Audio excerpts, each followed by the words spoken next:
क्या हो रहा, नहीं हो रहा? हो गया वीडियो कटा। नया नया इसको ठीक करी कमेंट से।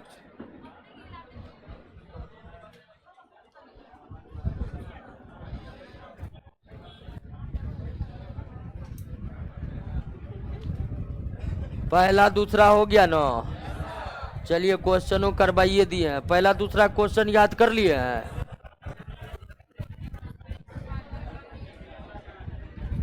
तीसरा चैप्टर में कितना क्वेश्चन है? क्वेश्चन पर्याप्त मिलेगा केमिस्ट्री में 150 है। अब जब तक आपका दूसरा चैप्टर चलेगा, सॉरी हाँ हो गया लाइव। क्या कमेंट नहीं आ रहा किसी का, लाइव है लेकिन। दीपेन को बुलाइए।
हो गया।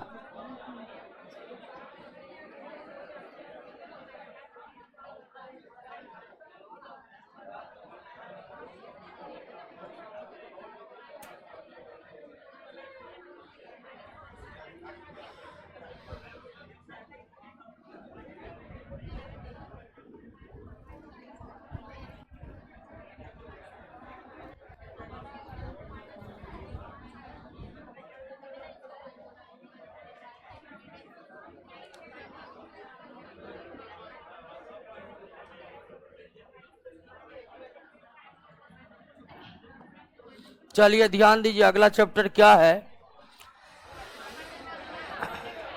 Atomic structure.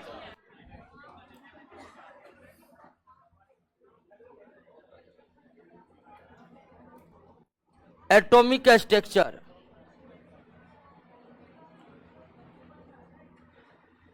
इससे पहले पिछले चैप्टर में आप देखे थे कि परमाणु के संदर्भ में जो सबसे पहला कथन है, सबसे पहला सिद्धांत है, वो जॉन डाल्टन का सिद्धांत था। जॉन डाल्टन ने सबसे पहले परमाणुओं के बारे में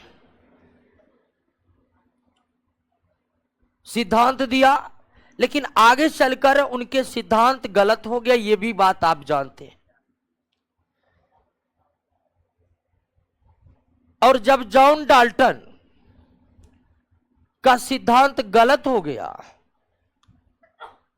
ये इस कारण से हुआ कि आगे हम पढ़ेंगे रदरफोर्ड के बारे में, नील्स बोर के बारे में। रदरफोर्ड और नील्स बोर ने मिलकर के नए परमाणु संरचना की सिद्धांत का प्रतिपादन किया। तो डाल्टन ने कहा था कि परमाणु अविभाज्य है,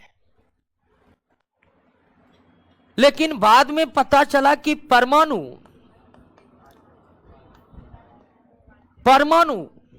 यानी कि एटम विभाज्य है, एटम को विभाजित किया जा सकता है। और समय दर समय परमाणु को इलेक्ट्रॉन, प्रोटॉन और न्यूट्रॉन में विभाजित कर दिया गया। यानी कि अब अगर हम परमाणु को डाल्टन के अनुसार अविभाज्य माने तो यह सरासर गलत है। डाल्टन के यह बात पूरी तरह से अब गलत हो चुका है। और सबसे पहले जे थॉमसन ने इलेक्ट्रॉन को खोज करके डाल्टन के परमाणु सिद्धांत को गलत ठहरा दिया। तो परमाणु अविभाज्य नहीं है, परमाणु विभाज्य है। और परमाणु को अगर विभाजित करें तो यह 3 पार्टिकल में विभाजित हो सकते हैं, और वो 3 पार्टिकल है इलेक्ट्रॉन, प्रोटॉन और न्यूट्रॉन। और इन 3 पार्टिकल को, इलेक्ट्रॉन, प्रोटॉन और न्यूट्रॉन को फंडामेंटल पार्टिकल कहा जाता है। यानी क्या कहा जाता है? मूल कण कहा जाता है। इलेक्ट्रॉन, प्रोटॉन और न्यूट्रॉन को परमाणु का क्या कहा जाता है? मूल कण कहा जाता है। यानी परमाणु विभाजित है, और परमाणु को कितने मूल कणों में विभाजित किया जा सकता है? 3। हालांकि 3 से अधिक मूल कण में विभाजन संभव नहीं है। 3 मूल कण के अलावे वर्तमान में और भी कुछ कण है, लेकिन उसे मूल कण की संज्ञा नहीं दी जाती है। जैसे न्यूट्रिनो, एंटी न्यूट्रिनो, पॉजिट्रॉन, तो एंटी प्रोटॉन, ये भी तो और भी, यानी कि इलेक्ट्रॉन, प्रोटॉन, न्यूट्रॉन तो ये मूल कण है ही, लेकिन परमाणुओं के भीतर ये जो 3 मूल कण है ये आपस में प्रतिक्रिया करके और भी कई अस्थायी कणों को जन्म देते रहते। लेकिन अगर हम देखें तो मुख्य रूप से परमाणु इन्हीं 3 कणों से मिलकर बना हुआ है। इलेक्ट्रॉन से मिलकर बना हुआ है, प्रोटॉन से मिलकर बना हुआ है और न्यूट्रॉन से मिलकर बना हुआ है। परमाणु के इन तीनों मूल कणों की जो प्रकृति है यह एक दूसरे से भिन्न है। 3 मूल कण जिनसे परमाणु बने हुए, इलेक्ट्रॉन, प्रोटॉन, न्यूट्रॉन, इनकी जो व्यवहार है, इनके जो गुण है वो एक दूसरे से बिल्कुल क्या है? भिन्न है। तो आइए सबसे पहले परमाणु के जो 3 मूल कण है इनके गुणों को देख लेते हैं। उसके बाद हम परमाणु संरचना की बात करेंगे। परमाणु संरचना की बात करते हुए हम यही समझने का प्रयास करेंगे कि आखिर ये 3 मूल कण परमाणु के भीतर किस तरह व्यवस्थित हैं। और परमाणु के 3 मूल कण की व्यवस्था को बताने के लिए समय समय पर परमाणु संरचना का निर्माण हुआ। परमाणु संरचना प्रत्येक के सिद्धांत प्रतिपादित किए गए, जिसमें रदरफोर्ड और नील्स बोर का नाम सबसे पहले आता है। तो हम रदरफोर्ड के और नील्स बोर के परमाणु संरचना के सिद्धांत को समझे उससे पहले हम यह समझ लेते हैं कि परमाणु के जो ये 3 मूल कण है, परमाणु के जो ये 3 मूल कण है, इलेक्ट्रॉन, प्रोटॉन, न्यूट्रॉन, इन 3 मूल कण में क्या क्या गुण है और कैसे इनके गुण एक दूसरे से अलग अलग है। तो आइए सबसे पहले इनके गुणों पर चर्चा कर लेते हैं। इलेक्ट्रॉन,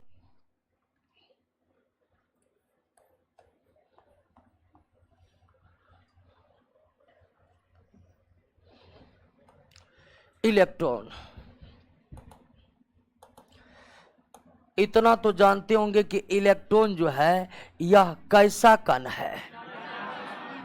ऋण आवेशित कण। ऋण आवेशित कण। इलेक्ट्रॉन कैसा कण है?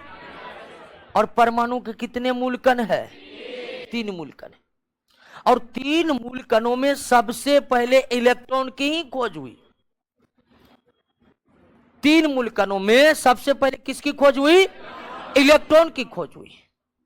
सबसे पहले इलेक्ट्रॉन की खोज हुई, उसके बाद प्रोटॉन का, और सबसे अंत में न्यूट्रॉन का खोज हुआ।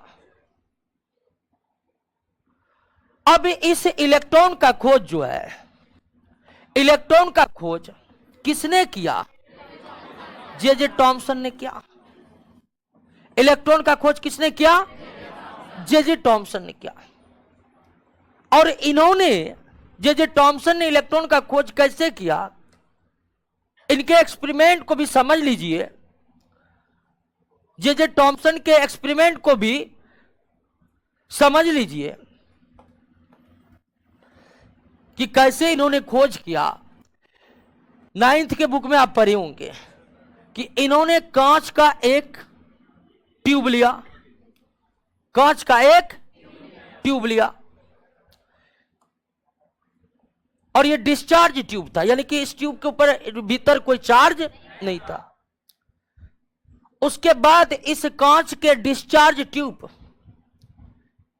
के अंदर बहुत कम दाब पर, यानी कि 0.1 मिलीमीटर पारे की ऊंचाई के बराबर, इतना कम दाब पर क्या भर दिया? गैस भर दिया। कोई भी गैस आप भर दीजिए। उसके बाद एक कैथोड लिया। क्या लिया? एक कैथोड लिया। एक कैथोड लिया, कैथोड यानी कि ऋणात्मक, और एक एनोड लिया यानी कि धनात्मक, और इसको बहुत ही हाई वोल्टेज के साथ जोड़ दिया, 10,000 वोल्ट के साथ।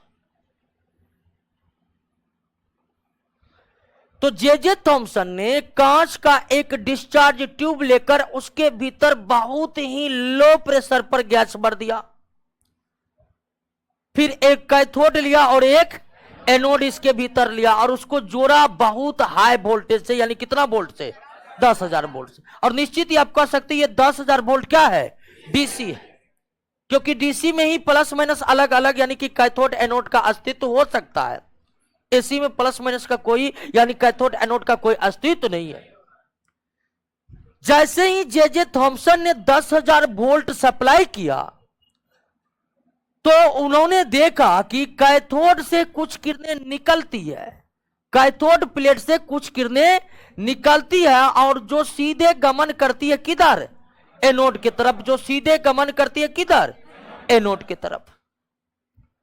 और इसको कहा गया क्या? इसको कहा गया कैथोड रे कहा गया। क्या कहा गया? कैथोड रे कहा गया। और बाद में यह क्लियर हुआ कि कैथोड रे ही वास्तव में क्या है? इलेक्ट्रॉन।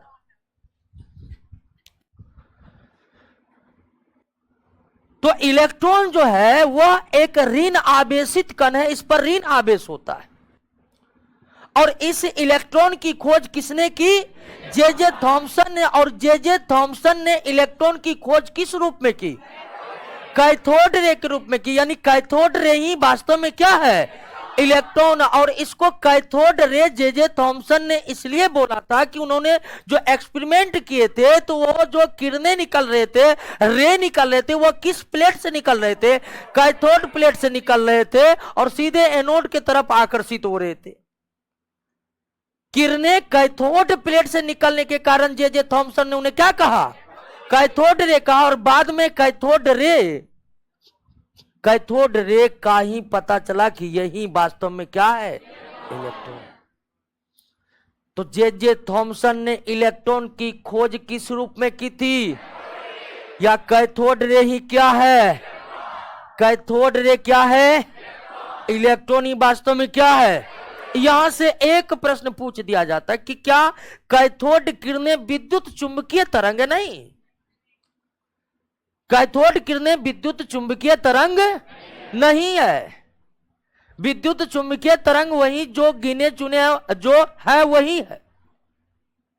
गामा एक्स पराबैंगनी, दृश्य, अवरक्त, सूक्ष्म और रेडियो।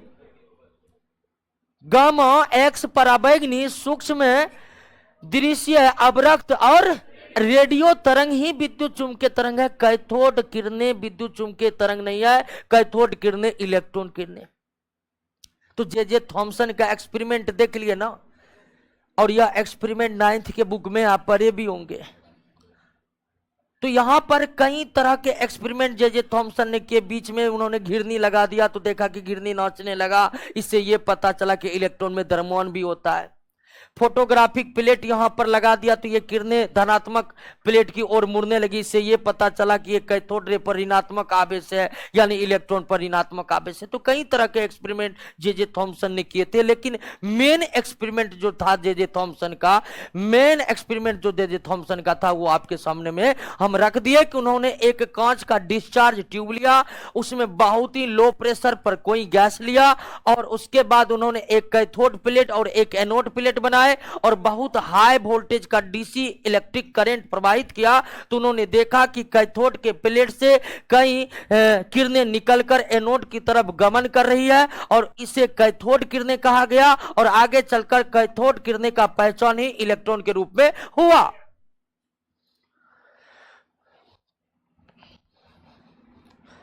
अब ये तो जान गए कि कैथोड जो है, कैथोड रे ही इलेक्ट्रॉन है और बाद में यह भी एक्सपेरिमेंट से कि इनमें द्रव्यमान होता है।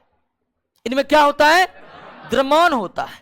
अब इलेक्ट्रॉन में अगर द्रव्यमान होता है तो बहुत कम द्रव्यमान होता है, ठीक है ना। इसका अगर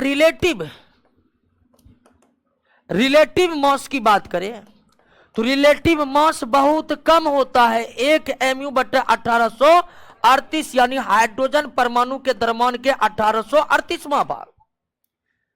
ध्यान रखिए कि जब हम एमयू में वजन को मापते हैं तो इसे रिलेटिव मास कहा जाता है, आपेक्षिक द्रव्यमान कहा जाता है।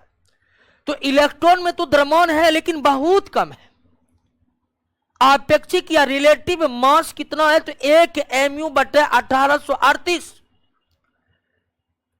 यानी इलेक्ट्रॉन का द्रव्यमान हाइड्रोजन के परमाणु द्रव्यमान के 1838वें भाग के बराबर है। और अगर एब्सोल्यूट मास की बात करें,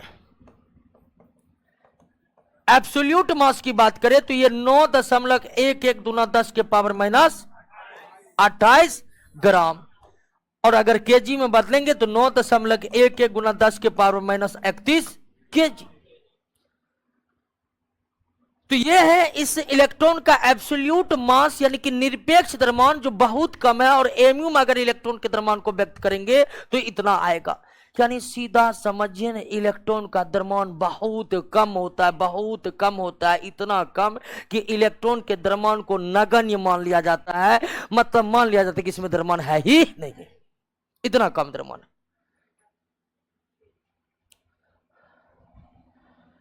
तो इलेक्ट्रॉन का रिलेटिव मास कितना होता है? 1 mu/1800 रिलेटिव मास, समझे ना। रिलेटिव मास हुआ किसमें व्यक्त माप? आपेक्षिक द्रव्यमान। एमयू में व्यक्त द्रव्यमान को क्या कहते हैं? आपेक्षिक द्रव्यमान। और निरपेक्ष द्रव्यमान का मतलब वो वास्तविक द्रव्यमान जिसको हम तराजू बटखरा जो मापते हैं वो एब्सोल्यूट मास है। तो एब्सोल्यूट मास जो होता है इलेक्ट्रॉन का 9.11 गुना 10 के पावर -28 ग्राम या केजी में इतना होगा, जो बहुत कम है, बहुत कम है, बहुत कम है। इतना कम है कि इलेक्ट्रॉन के द्रव्यमान को क्या माना जाता है? नगण्य माना जाता है। इलेक्ट्रॉन के द्रव्यमान को क्या माना जाता है? अब देखिए कि इलेक्ट्रॉन एक ऋण आवेशित कण है। इलेक्ट्रॉन क्या है? ऋण आवेशित कण है। और जब ऋण आवेशित कण है तो आवेश का तो मापन संभव है, आवेश का मापन संभव है। आवेश का सही मात्रक क्या है? कूलम है। आवेश का सही मात्रक क्या है? कूलम है। तो इलेक्ट्रॉन एक आवेशित कण है दोस्तों, इलेक्ट्रॉन एक आवेशित कण है। इलेक्ट्रॉन एक आवेशित कण है, तो इस पर आवेश की कितनी मात्रा है इसका निर्धारण सबसे पहले आर.ए. मिलिकन ने किया था। किसने किया था? आर.ए. मिलिकन ने क्या था? इलेक्ट्रॉन एक ऋण आवेशित कण है, इस पर आवेश की कितनी मात्रा है इसका निर्धारण किसके द्वारा हुआ था? आर.ए. मिलिकन के द्वारा हुआ था। किसके द्वारा हुआ था? आर.ए. मिलिकन के द्वारा हुआ था। और आर.ए. मिलिकन ने जो प्रयोग किए थे, तेल बिंदु प्रयोग, पढ़े होंगे 11th के केमिस्ट्री में, तेल बिंदु प्रयोग। ये एक्सपेरिमेंट का नाम था, काफी खासी चर्चा वाला एक्सपेरिमेंट था, इसीलिए इसका एक्सपेरिमेंट का भी नाम याद रखिए कि आर.ए. मिल्कन ने इलेक्ट्रॉन पर कितना आवेश है इसका पता लगाया था। इलेक्ट्रॉन ऋण आवेशित कण है, इसकी जानकारी तो जे थॉमसन ने ही दे दिया था। इलेक्ट्रॉन के जो खोज करता थे जे थॉमसन, उन्होंने जानकारी पेश कर दी थी कि इलेक्ट्रॉन ऋण आवेशित कण है। लेकिन वास्तव में अगर इलेक्ट्रॉन ऋण आवेशित कण है तो उस पर आवेश का मान कितना है? तो इलेक्ट्रॉन पर आवेश के मान का निर्धारण आर.ए. मिल्कन ने अपने जिस एक्सपेरिमेंट के द्वारा किया था उसका नाम क्या था? तेल बिंदु प्रयोग। और तेल बिंदु प्रयोग के द्वारा निर्धारित हुआ कि आवेश जो है -1.6 गुना 10 के पावर -19 कूलम। 19 कूलम। तो एक इलेक्ट्रॉन पर आवेश का मान 1.6 गुना 10 के पावर -19 कूलम होता है। और ब्रह्मांड में अगर सबसे कम आवेश कहीं पर उपस्थित है तो वो कहां पर है? इलेक्ट्रॉन पर है। इससे कम आवेश की उपस्थिति इस ब्रह्मांड में कहीं पर नहीं है। अब ध्यान दीजिए कि ये जो आवेश का मान है ये एब्सोल्यूट चार्ज है। ये क्या है? एब्सोल्यूट चार्ज है। Relative charge, relative charge, relative charge को सीधा माना जाता है कितना? -1। तो इलेक्ट्रॉन पर जो 1.6 गुने 10 के पावर -19 कूलम जो आवेश निगेटिव में है, ये इलेक्ट्रॉन पर स्थित एब्सोल्यूट चार्ज है। लेकिन इस चार्ज को रिलेटिव चार्ज के रूप में कितना मान लिया गया है? -1 मान लिया गया है।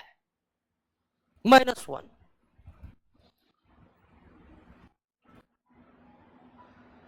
अब इलेक्ट्रॉन जो है यह कैसे व्यवस्थित रहते हैं तो इसको हम परमाणु संरचना के रूप में समझेंगे।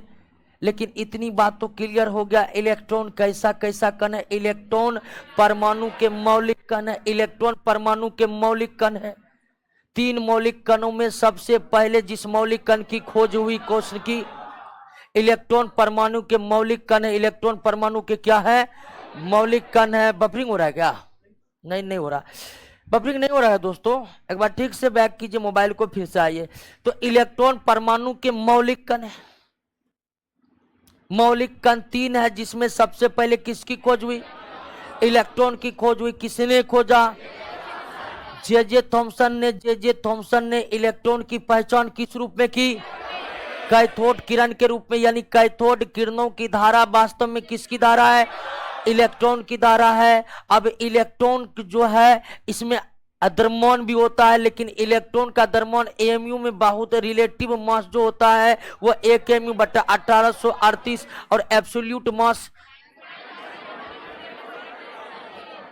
और इलेक्ट्रॉन का एब्सोल्यूट मास या रिलेटिव मास इतना कम है। इलेक्ट्रॉन का रिलेटिव या एब्सोल्यूट मास इतना कम है कि यह माना जाता है कि इलेक्ट्रॉन का द्रव्यमान क्या है? नगण्य है, अर्थात उसमें द्रव्यमान है ही नहीं। इलेक्ट्रॉन पर आवेश की उपस्थिति है। इलेक्ट्रॉन ऋण आवेशित कण है, इसकी जानकारी तो जे थॉमसन ने ही दे दिया था। लेकिन ऋण आवेश का मान कितना है इलेक्ट्रॉन पर, उसका निर्धारण किसने किया था? आर.ए. मिल्कन ने किया था। किसके द्वारा किया था? तेल बिंदु प्रयोग के द्वारा किया था। और इस पर आवेश का एब्सोल्यूट चार्ज जो है 1.6, एब्सोल्यूट चार्ज 1.6 गुना 10 के पावर -19 कूलम को रिलेटिव चार्ज के रूप में क्या लिखा जाता है? -1 लिखा जाता है। -1 लिखा जाता है। रिलेटिव चार्ज मानने की बात है कि -1 चार्ज है, इसको रिलेटिव चार्ज कहते हैं। क्लियर है? बात समझ गए? अब आइए प्रोटॉन पर।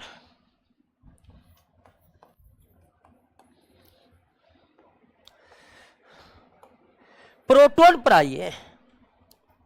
प्रोटॉन जो है ये धन आवेशित कण है और इलेक्ट्रॉन के बाद जिस मूल कणों की खोज वो कौन था? प्रोटॉन। प्रोटॉन एक धन आवेशित कण है। प्रोटॉन क्या है? धन आवेशित कण है। प्रोटॉन एक धन आवेशित कण है और इसका खोज गोल्डस्टीन ने किया था। किसने किया था? गोल्डस्टीन ने क्या था, गोल्डस्टीन ने क्या था, और गोल्डस्टीन का भी प्रयोग वही था जो जे थॉमसन का था। मूल कणों में इलेक्ट्रॉन के बाद जिस मूल कणों की खोज हुई थी वह कौन था, प्रोटॉन था। और यह एक धन आवेशित कण है, यह एक धन आवेशित कण है, और इसका खोज गोल्डस्टीन ने किया। और गोल्डस्टीन ने प्रोटॉन का खोज जे थॉमसन के तरह ही एक्सपेरिमेंट करके किया था। उनका एक्सपेरिमेंट थोड़ा हटकर ये था, थोड़ा हटकर ये था। इन्होंने भी कांच का एक डिस्चार्ज ट्यूब लिया, और इन्होंने भी एक कैथोड बनाया, एक एनोड बनाया। लेकिन इन्होंने क्या किया कि कैथोड में छेद कर दिया, कैथोड में छेद कर दिया, एनोड में छेद नहीं किया। और इसको जोड़ा 10,000 वोल्ट से, यानी हाई वोल्ट से, और अंदर में लो प्रेशर पर गैस भरा हुआ है, लो प्रेशर पर गैस भरा हुआ है। तो इसी तरह का एक्सपेरिमेंट जे थॉमसन ने किया। उन्होंने भी कांच का एक डिस्चार्ज ट्यूब लिया था, उसमें बहुत लो प्रेशर पर गैस भर दिया था, फिर कैथोड एनोड के रूप में कोई इलेक्ट्रोड बनाया, फिर हाई वोल्टेज इसमें प्रवाहित किया। तो गोल्डस्टीन ने क्या किया था कि उन्होंने कैथोड प्लेट में छिद्र कर दिए थे, कैथोड प्लेट में छिद्र कर दिए थे। और जैसे वो हाई वोल्टेज अप्लाई किया तो उन्होंने देखा कि एनोड से जो है, ठीक है, एनोड से चलता है किरणें और सीधा कैथोड के होल में क्या करता है, प्रवेश कर जाता है। कैथोड के होल में क्या कर जाता है, प्रवेश कर जाता है। कैथोड के होल में क्या कर जाता है दोस्तों, प्रवेश कर जाता है। चूंकि यह एनोड से निकला हुआ था, इसको एनोड रे कहा गया, ठीक है ना।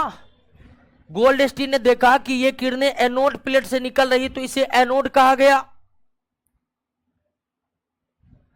अब यह एनोड किरणें कैथोड के होल में घुस रहा था, जिससे इसलिए कारण इसे कैनाल रे भी कहा गया। क्या कहा गया, ये होल को अंग्रेजी में कैनाल भी कहते हैं, होल को अंग्रेजी में क्या कहते हैं।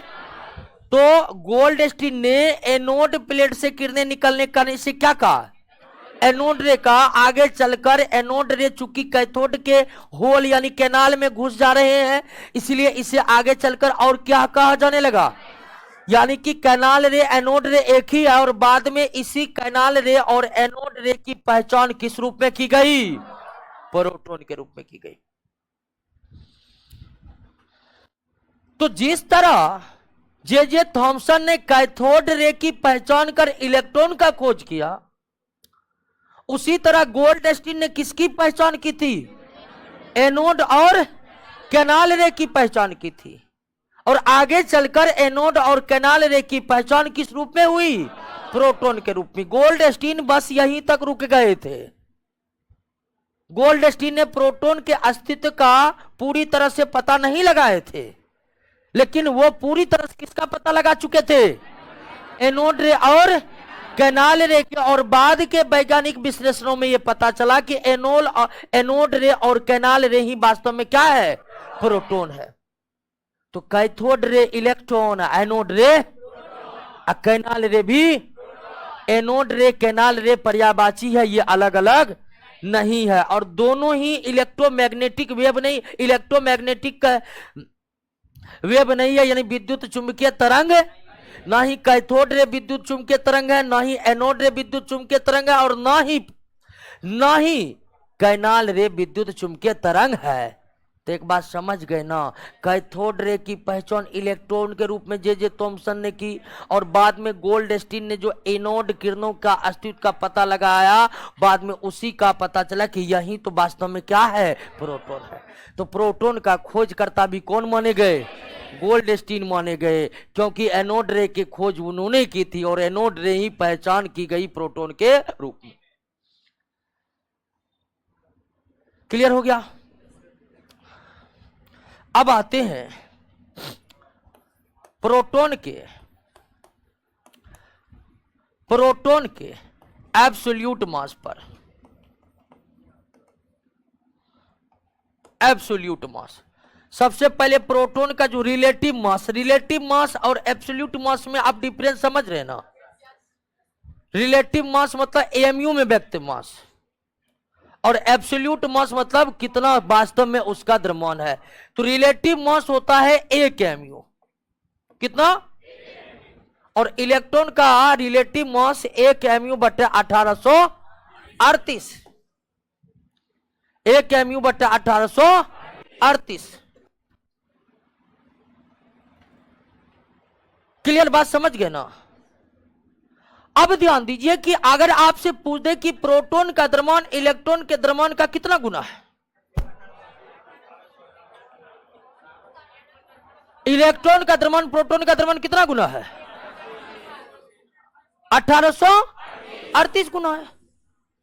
यानी कि प्रोटॉन इलेक्ट्रॉन के तुलना में बहुत भारी है, बहुत भारी, ठीक है ना, बहुत भारी। इलेक्ट्रॉन अरावली पर्वत है, वो एवरेस्ट है प्रोटॉन, समझ जाइए। तो क्लियर हो गया। तो एब्सोल्यूट मास रिलेटिव मास 1 एमयू, और 1 एमयू का एब्सोल्यूट मास आप समझ रहे होंगे है कितना होता है, 1.66 गुना 10 के पावर माइनस 24 ग्राम। आपको तो याद ही होगा 1 एमयू का एब्सोल्यूट मास कितना होता है, आपको बता ही दिए थे। अब देखिए प्रोटॉन के जब आवेश, प्रोटॉन एक धनावेशित किरणें हैं, प्रोटॉन एक धनावेशित किरणें एनोड रे है, तो इस पर कितना चार्ज है, ठीक है। तो एब्सोल्यूट चार्ज उतना ही है, एब्सोल्यूट चार्ज उतना ही है जितना कितना पर है, इलेक्ट्रॉन पर है। बस अंतर है कि इसका चिन्ह विपरीत है, यानी कि प्रोटॉन पर भी एब्सोल्यूट चार्ज 1.6 गुना 10 के पावर माइनस 19 कूलम है, लेकिन उस पर ऋणात्मक है और इस पर, और इसके रिलेटिव चार्ज को कितना मान लिया गया है, +1। इलेक्ट्रॉन के रिलेटिव चार्ज को -1 और प्रोटॉन के रिलेटिव चार्ज को +1। तो क्लियर हो गया ना। प्रोटॉन एक धनावेशित कण है, प्रोटॉन क्या है, धनावेशित कण है। इसके अस्तित्व का पता किसने लगाया, गोल्डस्टीन ने लगाया। किस रूप में, एनोड या कैनाल रूप के, एनोड या कैनाल रूप के रूप में। और प्रोटॉन का एब्सोल्यूट मास रिलेटिव मास कितना होता है, तो रिलेटिव मास 1 एमयू, एब्सोल्यूट मास 1 एमयू का बात जानते हैं। एब्सोल्यूट चार्ज कितना होता है, तो इलेक्ट्रॉन के बराबर लेकिन विपरीत चिन्ह वाला, और रिलेटिव चार्ज कितना मान लिया गया है, +1। तो प्रोटॉन और इलेक्ट्रॉन के बारे में आप देख ही लिए, प्रोटॉन और इलेक्ट्रॉन के बारे में देख लिए, तो आप एक बात कह सकते कि दोनों पर आवेश का मान समान है परिमाण के रूप में। यानी कि जो मूल कण है इलेक्ट्रॉन और प्रोटॉन, इस पर समान आवेश उपस्थित है लेकिन विपरीत चिन्ह वाला। यानी दो मूल कण ऐसे हैं जिन पर आवेश का परिमाण क्या है, समान है, लेकिन द्रव्यमानों में एक भारी अंतर है। एक प्रोटॉन का द्रव्यमान एक इलेक्ट्रॉन के द्रव्यमान से 1838 गुना ज्यादा है। तो प्रोटॉन के द्रव्यमान के सामने इलेक्ट्रॉन का द्रव्यमान नगण्य है, लेकिन दोनों ही मूल कण पर आवेश का परिमाण क्या है, समान है। और तीसरा मूल कण कौन है, न्यूट्रॉन। तीसरा मूल कण क्या है, न्यूट्रॉन।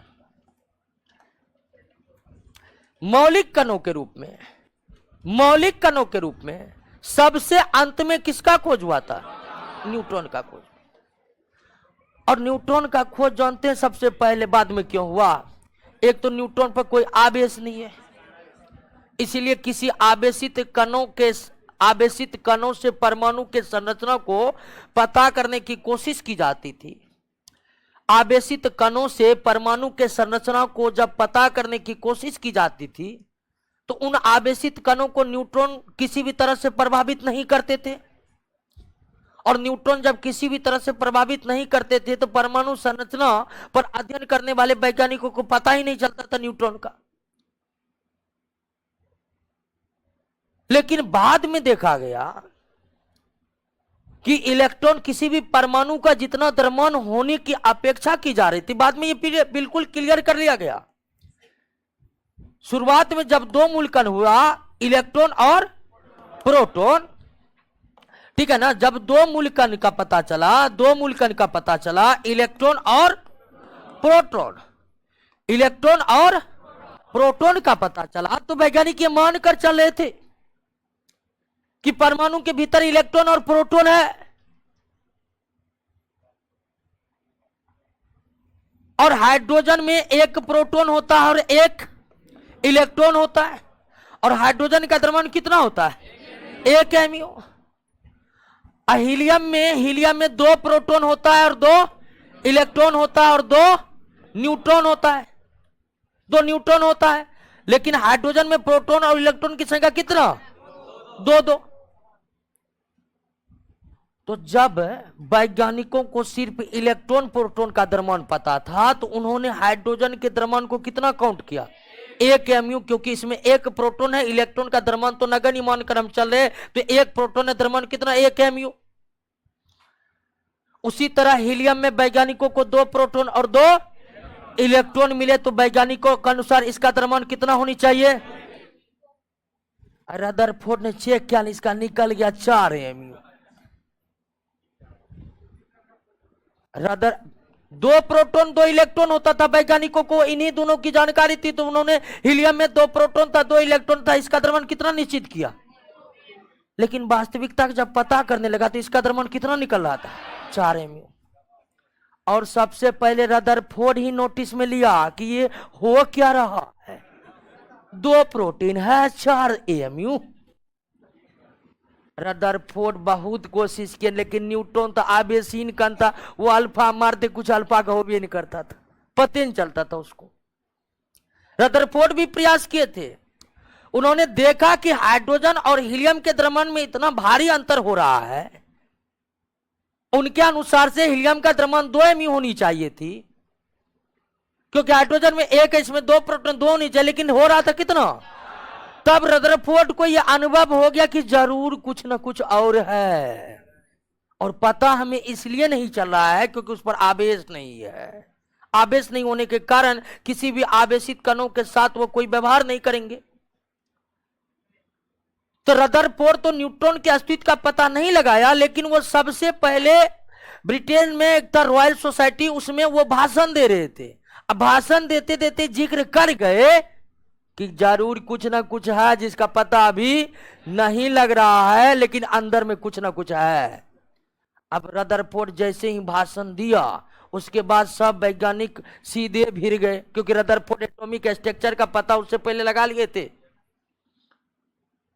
सब वैज्ञानिक भिड़ गए और अंत में पता चला किसको? जेम्स चैडविक को। जेम्स चैडविक ने देखा कि नहीं, सच में जेम्स चैडविक ने अपने प्रयोगों के आधार पर न्यूट्रॉन के अस्तित्व का पता लगाया। और न्यूट्रॉन भी नाम इसीलिए इसको मिला क्योंकि ये न्यूट्रल है, इस पर ना तो पॉजिटिव चार्ज है ना ही नेगेटिव चार्ज, इस पर चार्ज है ही ना। और इसका द्रव्यमान प्रोटॉन के द्रव्यमान के बराबर है। तो ध्यान दीजिए कि इलेक्ट्रॉन और प्रोटॉन 2 ऐसे मूलकण हैं जिन पर आवेश का परिमाण बराबर है। अब प्रोटॉन और न्यूट्रॉन 2 ऐसे मूलकण हैं जिसके द्रव्यमान बराबर है। न्यूट्रॉन का द्रव्यमान एब्सोल्यूट आप कहिए या रिलेटिव कहिए, न्यूट्रॉन का द्रव्यमान प्रोटॉन के क्या है, और इस पर आवेश है ही नहीं। पता किसने लगाया? जेम्स चैडविक ने। लेकिन उससे पहले रदरफोर्ड अपने भाषण में यह व्यक्त कर चुके थे कि परमाणु के भीतर कोई ना कोई आवेशहीन कण मौजूद है, जिसका पता लगाया अभी तक नहीं जा सका है। उसके बाद वैज्ञानिक धीरे धीरे इन आवेशहीन कणों के खोज में लग गए और अंत में सफलता प्राप्त हुई जेम्स चैडविक को। जेम्स चैडविक ने बेरिलियम धातु पर अल्फा कणों के प्रहार से न्यूट्रॉन के अस्तित्व का पता लगाया था। क्लियर हुआ?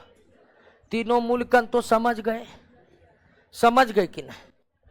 इलेक्ट्रॉन को शॉर्ट में क्या लिखते हैं? प्रोटॉन को और न्यूट्रॉन को एन।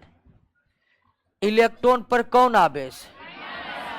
माइनस आवेश। इलेक्ट्रॉन पर, प्रोटॉन पर और न्यूट्रॉन पर 0। आवेश का मान 1.6 गुना 10 के पावर -19 कूलम, प्रोटॉन पर प्लस 1.6 गुना 10 के पावर -19 कूलम, इस पर 0। Relative charge minus, relative charge plus 0। क्या mass absolute sorry relative mass 1 mu बटा 1838, इसका रिलेटिव मास और इसका relative mass 1 mu। Absolute mass 9.11 गुना 10 के पावर -28 ग्राम, इसका एब्सोल्यूट मास 1.66 गुना 10 के पावर -24 ग्राम और इसका प्रोटॉन के बराबर 1.66 गुना 10 के पावर -24 ग्राम। इलेक्ट्रॉन क्या है? कैथोड रे इलेक्ट्रॉन क्या है? कैथोड रे प्रोटॉन क्या है? एनोड रे प्रोटॉन, कैनाल रे भी कह सकते हैं। क्या कह सकते हैं? कैनाल रे कह सकते हैं। और न्यूट्रॉन का पता तो डायरेक्ट लगा था। बेरिलियम पर जब अल्फा कणों का बौछार जेम्स चैडविक ने किया तो न्यूट्रॉन के अस्तित्व का पता लगा। तो तीनों मूल कण के गुणों को आप समझ चुके हैं नहीं इतना? है, इसमें कोई दिक्कत नहीं ना है। तीनों मूल कण में दो बात आपको याद रखना कि दो मूल कण ऐसे हैं जिन पर आवेश का परिमाण समान है और दो मूल कण ऐसे हैं जिनके द्रव्यमान आपस में समान। तो किसी भी तत्व के परमाणु में तीनों मौलिक कण होते हैं। अपवाद सिर्फ हाइड्रोजन है जिसमें न्यूट्रॉन मौलिक कण की अनुपस्थिति। समझे कि ना समझे? 118 तत्वों की अब तक खोज हो चुकी है और 118 तत्व के परमाणु में केवल एक परमाणु ऐसे हैं जिसमें एक मौलिक कण की अनुपस्थिति है और वो परमाणु हाइड्रोजन है। हाइड्रोजन के परमाणु में दो ही मौलिक कण है, इलेक्ट्रॉन और प्रोटॉन। न्यूट्रॉन का उसमें क्या है? हाइड्रोजन को अगर अपवाद मान ले तो जितने भी तत्व है दोस्तों, सब में तीनों मौलिक कण होते हैं, इलेक्ट्रॉन, प्रोटॉन और न्यूट्रॉन। लेकिन ये तीनों मूल कण से परमाणु बने हुए हैं, लेकिन इसकी व्यवस्था कैसी है, ये कैसे व्यवस्थित है, तो इसके लिए पढ़ना पड़ेगा परमाणु संरचना। आइए जिक्र करते हैं अगले क्लास में परमाणु संरचना की। चलिए, राहुल कुमार, नेहा कुमारी, क्या दिक्कत है जी?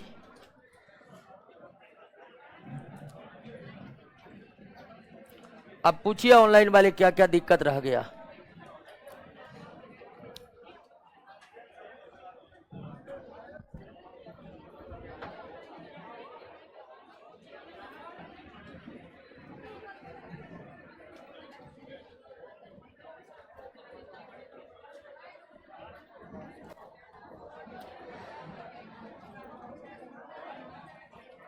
रिजवान फ्रॉम सहरसा, चंदन बिंद, राहुल आनंद, अनन्या सिंह, किशन कुमार, ऑलराउंडर सुमन,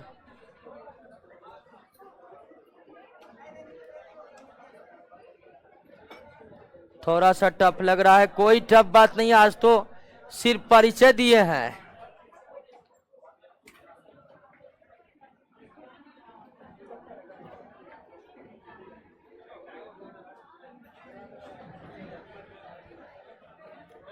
आराम से जल्द ही आपका क्लास नए सेंटर पर। क्या बहुत को भीड़ लगता है, आनंद देने लग रहा है, कर यहीं पर पढ़ेंगे। वहां पर आपके लिए बेहतरीन व्यवस्था किए हैं।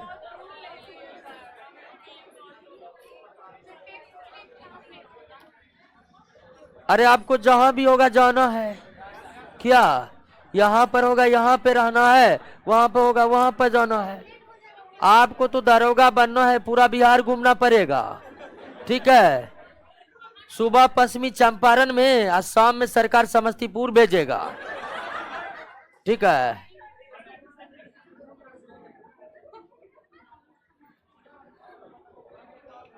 साउंड कम आता है कभी कभी, वो 1-2 सेकेंड के लिए। अब पूरा कहिएगा कि 100%, थोड़ा थोड़ा दिक्कत हो जाता है कभी कभी। 1-2 सेकेंड के लिए छोड़ देता है, 1 सेकेंड के लिए मात्र। जब छोड़ता है हमको पता चल जाता है, हम रिपीट कर देते हैं। कोचिंग का ऑफलाइन न्यू ब्रांच स्टार्ट हो गया है। सोनू कुमार सासाराम के धरती से हैं। हॉस्टल कब स्टार्ट होगा? हॉस्टल तो जब भी स्टार्ट होगा। हॉस्टल का डिमांड इतना है, लगता नहीं कि पूरा कर पाएंगे।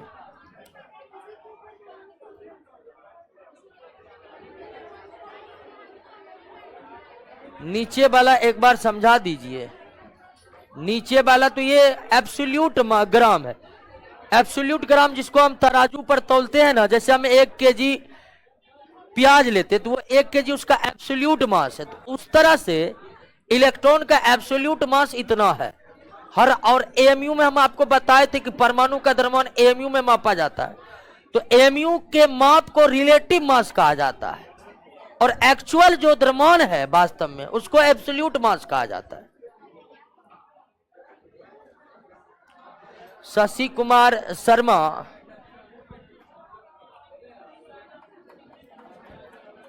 हॉस्टल चार्ज बिल्कुल फ्री रहता है। ठीक है।